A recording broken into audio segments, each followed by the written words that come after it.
नमस्कार विद्यार्थ्यांनो, आज आपण राज्यशास्त्राच्या ऑनलाईन तासिका आपण बघत आहोत। या तासिकामध्ये आपण BA प्रथम वर्ष, BA द्वितीय वर्ष आणि BA तृतीय वर्ष या तीनही विद्यार्थ्यांकरिता खऱ्या अर्थाने हा अभ्यासक्रम आपण विद्यार्थ्यांना वेगवेगळ्या माध्यमातून पुरवत असतो। सोबतच जे विद्यार्थी आहेत त्या विद्यार्थ्याला हा अभ्यासक्रम वारंवार अभ्यासण्यासाठी महाविद्यालयाने एक नवीन असं पाऊल उचललेलं आहे। ते म्हणजेच विद्यार्थ्यांना हे अभ्यासक्रम ऑनलाईन पद्धतीने सुद्धा अभ्यासला पाहिजे हा उद्देश ठेवून आम्ही ऑनलाईन तासिका सुद्धा ठेवलेल्या आहेत। विद्यार्थ्यांनो, राज्यशास्त्र हा विषय अभ्यासताना BA प्रथम वर्षाच्या विद्यार्थ्यांना राज्यशास्त्र हा विषय मुळात खूप अवघड वाटतो। या विषयाची ओळख करून देणं हे आमच्या शिक्षकाचं काम आहे। ही ओळख निर्माण करून देत असताना राज्यशास्त्राचा परिचय विद्यार्थ्यांना कसा द्यावा, राज्यशास्त्र हा विषय कसा महत्त्वपूर्ण आहे, या विषयाची जी व्यापकता आहे ही कशी व्यापक आहे, हा विषय आंतरशास्त्रीय दृष्टिकोनामध्ये कसा महत्त्वपूर्ण गणला जातो, याची सुद्धा चर्चा विद्यार्थ्यांसमोर करणं गरजेचं आहे। विद्यार्थ्यांनो, राज्यशास्त्र हा विषय प्रत्येकाच्या जीवनामध्ये, प्रत्येकाच्या व्यवहारामध्ये कमी अधिक प्रमाणात तो स्नेहसंबंध म्हणून वावरत असतो। या विषयाला अध्ययन करणारे जे युवक आहेत त्या विषयांच्या विद्यार्थ्या व्यतिरिक्त सुद्धा इतर व्यक्तींना सुद्धा या विषयाचा गोडवा खूप आवडत असतो। हा विषय अतिशय विकसित आहे। या विषयामध्ये पारंपरिकतेपासून समकालीन काळापर्यंत जो विकासक्रम या विषयाला लाभलेला आहे त्या अभ्यासक्रमाची चर्चा सुद्धा विद्यार्थ्यांसोबत करणं गरजेचं आहे। अनेकांना वाटतं हा राज्यशास्त्र विषय कशा प्रकारे अभ्यासावा, या राज्यशास्त्राचा संबंध मानवी जीवनाशी आहे का, हा राज्यशास्त्र विषय मानवाच्या जीवनासोबत इतरही समुदायासोबत त्याच प्रकारे या विषयाचा संबंध आहे का, याची सुद्धा चर्चा करणं गरजेचं आहे। या विषयाचा जेव्हा आपण बारकाईने अभ्यास करतो तेव्हा एक गोष्ट जाणवते की राज्यशास्त्र हा विषय आहे तरी कसा,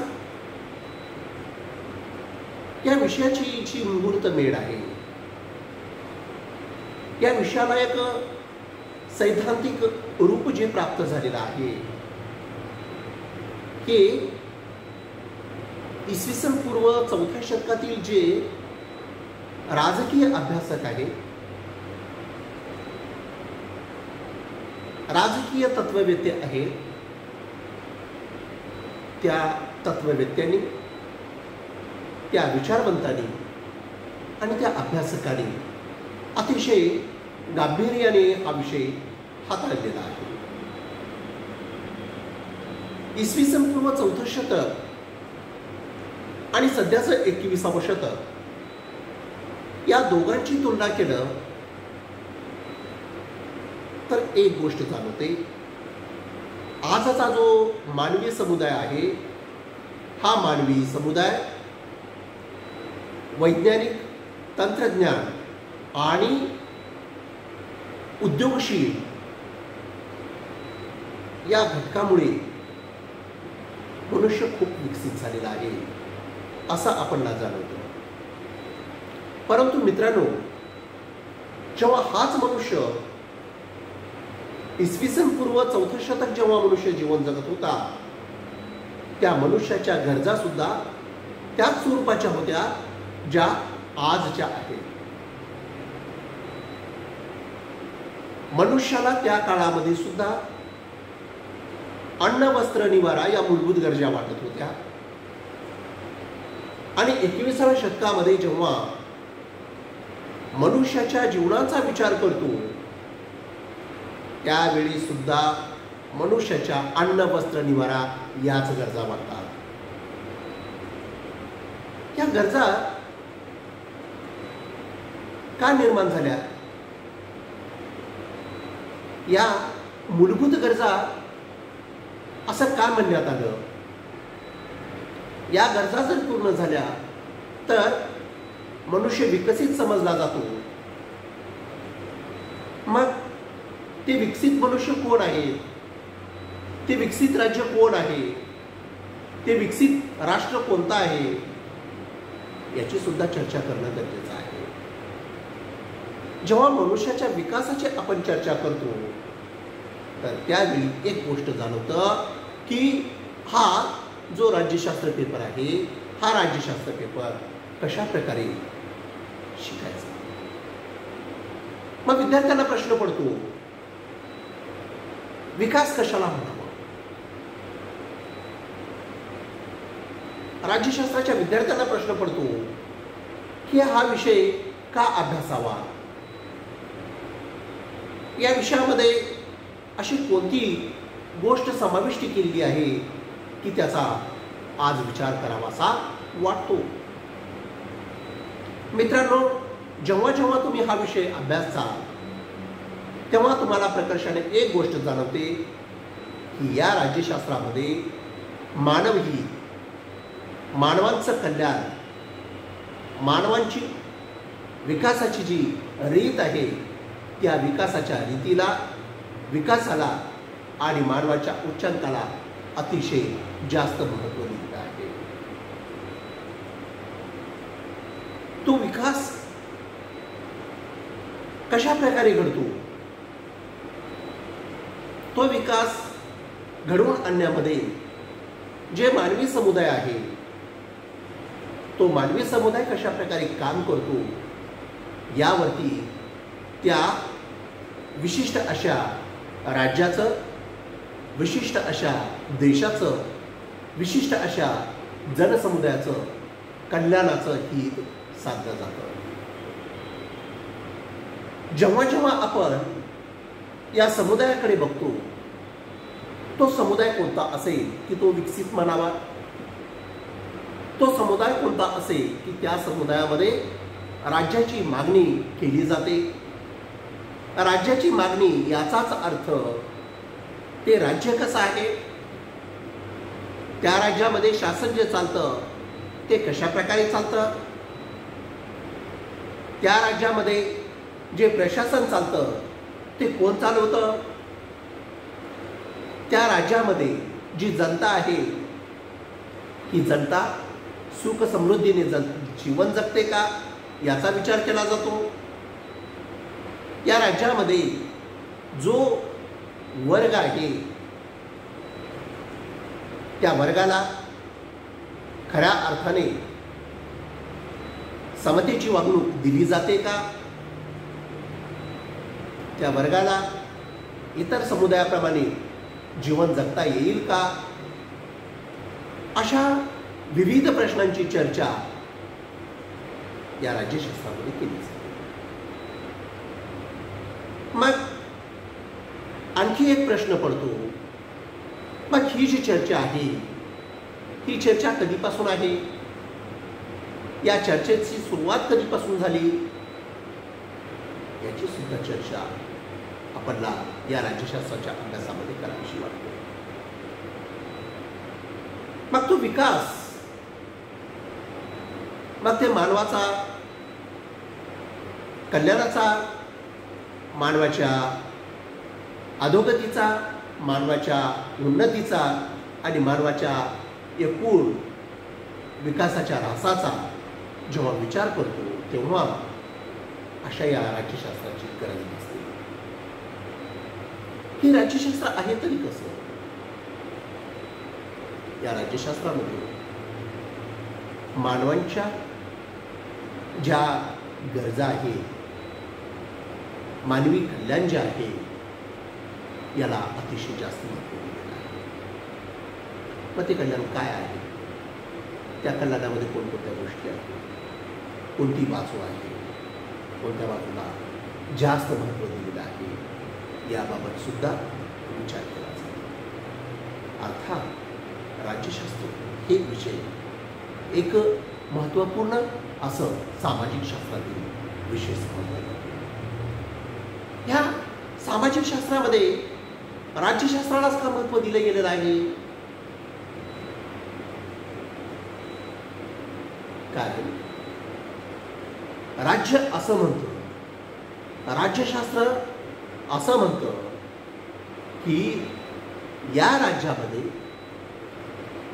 जोही व्यक्ती आहे या व्यक्तीचा समाजाशी घनिष्ठ असा संबंध आहे आणि हा जो व्यक्ती एका नवीन विकासाकडे जातो, नवीन विचाराकडे जातो आणि जात असताना त्यांनी एका नवीन विचाराला जन्म देत असतो. ते विचार कोणते? ते विचार हेच की मानवांचं जे समूह आहे, जे समूह एका विचाराने, एका तत्वाने आणि एका एकात्म विचाराने एकत्रित होतं, त्या समूहाचं गावात होतं. हा समूह समृद्ध आणि सुखी जीवन जगण्यासाठी सगळे उद्देश बाजूला करून आता आम्हाला चांगलं जीवन जगायचं आहे हा उद्देश समोर ठेवून तो एका समूहाचं वर्णन करत त्या समूहामध्ये प्रवेश करतो. आता हे जे समूह आहे या समूहामध्ये तो जे प्रवेश करत आहे तो प्रवेश सहजासहजी झालेला नाही. या प्रवेशामध्ये खऱ्या अर्थाने एकदा मनुष्य जन्माला आला, लाखो वर्षाच्या नंतर तो दुसऱ्या मनुष्यावर विश्वास ठेवलेला आहे. त्या मनुष्यावर विश्वास ठेवल्यानंतर त्या दोघांचे असे घनिष्ठ संबंध तयार झाले आहेत.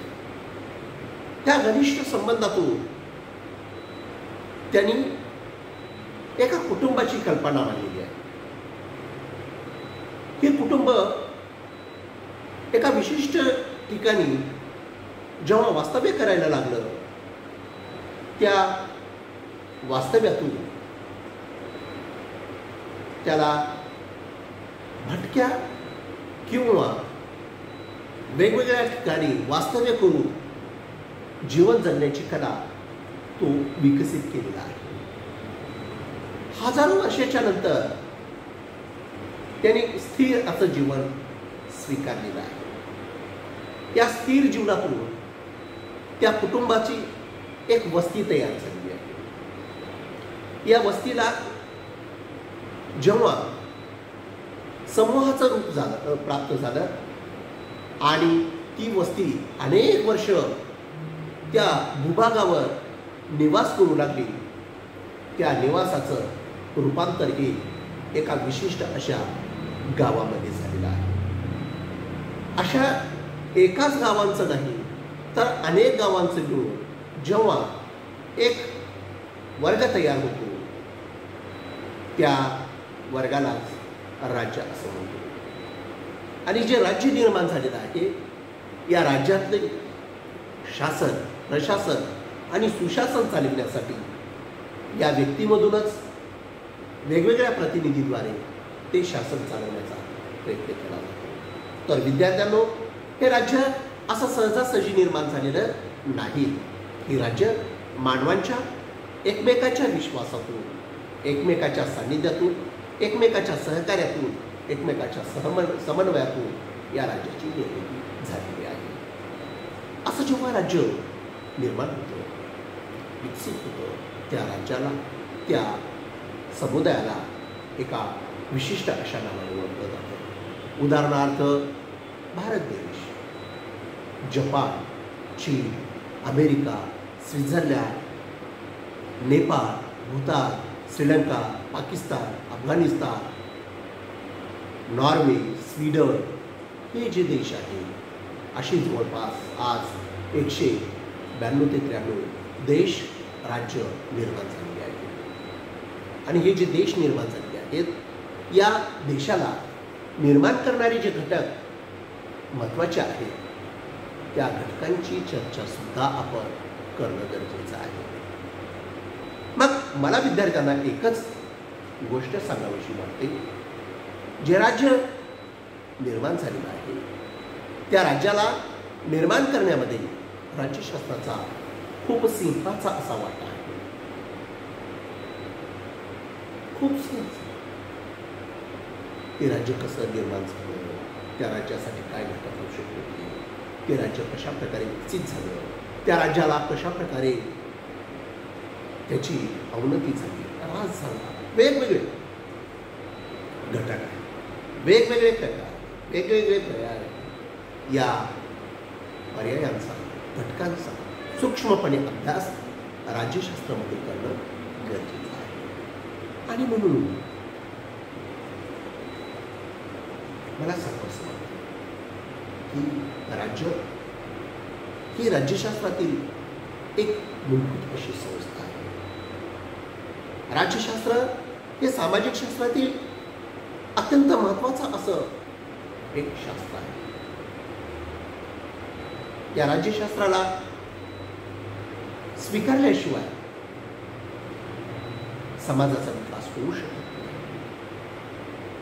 मग हे राज्य जे उदयास आले आहेत, याची अनेक उदाहरणं आहेत.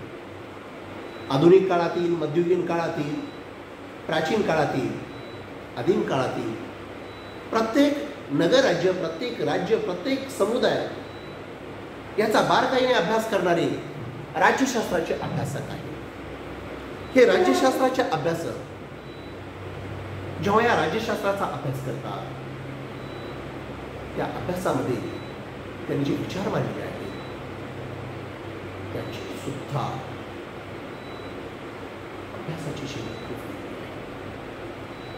कोण कोणता विषय मांडतो, कसा मांडतो, कशा प्रकारे मांडतो, काय काय महत्त्वाचं आहे, याची चर्चा करणं गरजेचं आहे. आणि म्हणून राजकीय विचार प्रवाहात, राज्यशास्त्रात, राजकीय तत्त्वज्ञानात, राजकीय सिद्धांतात अशा अनेक संकल्पना आहेत की त्याचा राजकीय दृष्टिकोनातून विचार करणं गरजेचं आहे. त्यामुळे राज्यशास्त्राची जी तोंड ओळख आहे, याला तोंड ओळख म्हणण्यापेक्षा या राज्यशास्त्रामध्ये जे विषय आलेले आहेत, मूलभूत संकल्पना ज्या आलेल्या आहेत, त्या संकल्पनांचा, तत्वांचा, सिद्धांताचा, व्यवहाराचा विचार आपण करणं किती गरजेचं आहे, याची कल्पकता, याचं ज्ञान आज आपण अभ्यासणार आहोत. येणाऱ्या तासिकेमध्ये राज्यशास्त्राची जी संकल्पना आहे, अभ्यास विषय आहे, याची ओळख करून घेणं किती गरजेचं आहे याबाबत येणाऱ्या तासिकेमध्ये आपण विचार करू.